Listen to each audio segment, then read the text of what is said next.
ice guys, ang puting baga kay ang ice guys sa amin. Yan guys. Finally nakarating na ako sa bahay namin. Yan guys.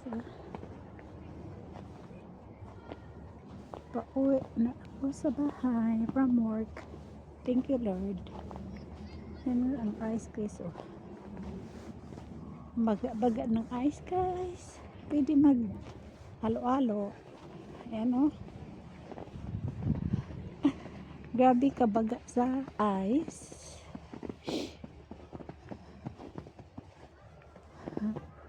Ayan. Ice ang daan namin. Sobrang ice.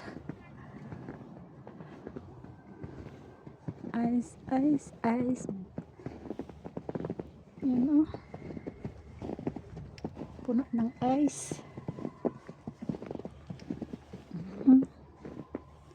Atop na ice din. Okay, thank you for watching.